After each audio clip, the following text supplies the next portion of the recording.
Toronto's condo collapse is now crashing Canada's economy and jobs. For years it seemed nothing could stop the rise of the Toronto condo market.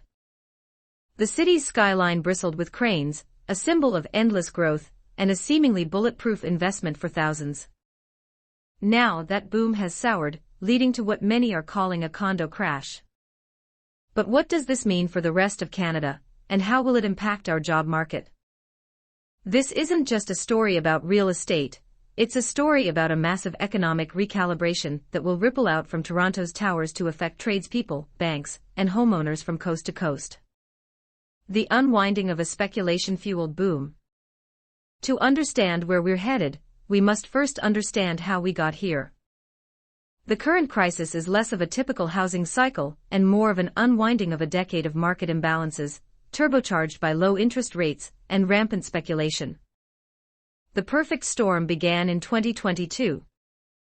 The Bank of Canada raised interest rates at a pace not seen in decades, making borrowing for condo investors, and they were the market's primary driver, massively more expensive. At the same time, a record flood of new condo units, started during the pandemic frenzy, hit the market. Investors, already underwater on their mortgages, began to retreat en masse. This created a severe oversupply. As of early 2025, Toronto faced its highest level of active condo listings in years, with some estimates suggesting it would take more than 4 years to absorb the backlog of new and unsold units.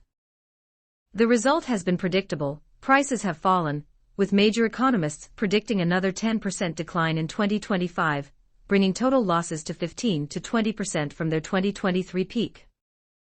Developer distress is now widespread, reaching a level not seen since the 1990s. Projects are being cancelled or put on hold, and some high-profile developments have even gone into receivership. For investors who bought pre-construction units at peak prices, the coming months will be a moment of reckoning, with many facing substantial losses. The contagion spreads through residential real estate. The GTA condo correction is already spilling into other segments of the residential real estate market, and the effects are filtering out from Ontario to the rest of the country. The GTA housing ladder breaks down. Historically, condos were the first step on the property ladder for many buyers. As prices ballooned, young families and first-time buyers relied on their condos' appreciating value to fund their move to a larger townhouse or detached home.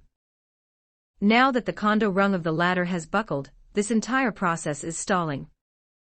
With condo equity eroding, prospective buyers are locked out of moving up, which in turn slows activity in the townhouse and semi-detached segments. This is already reflected in recent data, with detached and semi-detached sales seeing larger price drops in some areas of the GTA than condos themselves. The rental market shift. Many GTA condos were not meant for owner occupancy, they were investment vehicles. As investors face negative cash flow from high mortgage payments, they are incentivized to offload their properties, adding to the growing inventory. Some may choose to convert their units to long-term rentals to try and make the numbers work, while others who fail to close on new builds are simply walking away. This, combined with new federal policies limiting temporary immigration, is expected to put downward pressure on the GTA's previously soaring rental rates, providing some relief for tenants but further pain for investors. The national picture. Canada's housing market is a patchwork of regional economies, and the impact of the GTA's struggles is not uniform. The shockwaves will be most acutely felt in Ontario and British Columbia, where condo markets are also investor-heavy. However, more affordable markets, particularly in the prairies and parts of Atlantic Canada, are showing resilience. In fact, some regions could see modest price gains in 2025 and 2026, offsetting some of the national downturn. Still, the national housing market as a whole is expected to see a gradual, uneven recovery, with prices unlikely to surpass 2022 peaks until at least 2029. The devastating impact on jobs. The fallout from the condo crisis extends far beyond real estate investors and homeowners. A seismic shift is occurring in the Canadian job market, particularly within the construction industry. Construction job losses in Toronto and Ontario. The collapse in new condo sales and the resulting stall in high-rise construction are creating a perfect storm for construction workers. Industry groups and economic reports predict tens of thousands of job losses in the coming years. A June 2025 report from the Altus Group and Build warns that the slowdown could result in the loss of up to 41,000 jobs in the GTA alone by 2029. This includes not just tradespeople but also engineers, suppliers, and distributors. Data from early 2025 already shows the impact. Ontario's construction sector employment fell 7.5% year-over-year in June, the worst drop since the 2008 recession. The number of active condo projects has plummeted, with many workers now facing unemployment. The Residential Construction Council of Ontario, RESCON, has already reported widespread layoffs. The fear is that many of these skilled tradespeople will leave the industry for good, creating a serious labor shortage when the market eventually recovers. Broader economic ripples. This is not a localized problem. The construction sector is a vital engine of the GTA and Ontario economy, and its slowdown will have far-reaching consequences. Reduced tax revenue. An Altus Group analysis estimates that a significant housing market collapse could cost all levels of government in Ontario up to $6.5 billion per year in reduced tax revenue, from development charges to land transfer taxes. Weakened supply chains. The distress extends to the supply chain, affecting manufacturers, distributors, and retailers of construction materials. As projects are delayed, orders are cancelled, leading to layoffs in related industries.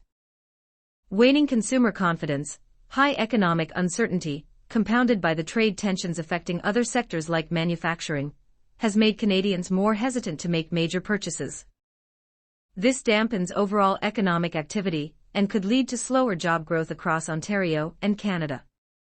Navigating the next few years. The path ahead for Canadian real estate is complex. For Toronto's condo market, the pain is far from over, with the rest of 2025 and much of 2026 expected to be challenging. However, a key distinction must be made: this is a correction of a speculative-driven bubble, not necessarily a fundamental failure of the Canadian housing market. Unlike a systemic collapse caused by widespread job losses or major economic depression, this is a recalibration. Think of the difference between the 2008 U.S. housing crash, which was fueled by subprime mortgages and fundamentally unsound lending practices, and what Toronto is experiencing. Toronto's market was distorted by rampant speculation and cheap money, and now it is correcting back toward a healthier, more sustainable equilibrium. The market's underlying demand, driven by population growth, immigration, and genuine housing needs, remains strong. For first-time homebuyers, particularly in Toronto, this could be the opportunity they have been waiting for, with more options and more bargaining power. With investors retreating and prices falling, bidding wars will become less common, and average prices may dip back into more attainable territory.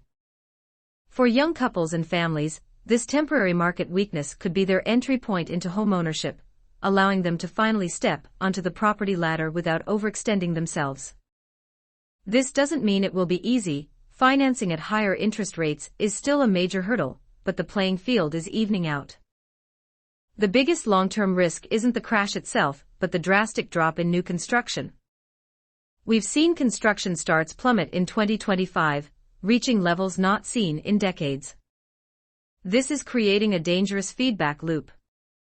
The low sales today mean fewer new units in the pipeline for tomorrow. As a result, a severe housing supply shortage is brewing for 2027 and beyond. When the market eventually recovers, likely driven by lower interest rates and renewed confidence, this lack of supply could trigger another rapid and aggressive run-up in prices, potentially pushing affordability out of reach once more for many Canadians. The decisions made by developers and governments over the next few years will shape the housing landscape for the rest of the decade. Will municipalities streamline zoning and approvals to encourage new builds, particularly for family-sized units? Will provincial and federal governments introduce targeted incentives to get shovels in the ground for rental housing, rather than just ownership condos? The failure to act risks creating a new, even more severe housing crisis down the road, where the problem isn't speculative excess but fundamental scarcity. The current pain is real, but it's a necessary correction. What happens next, however, depends on whether we learn from the bubble's burst and build a more stable, equitable housing system for the future. If you found this video and information useful, please smash the subscribe button and hit the notification bell so we can keep providing you with timely information you can apply on a daily basis.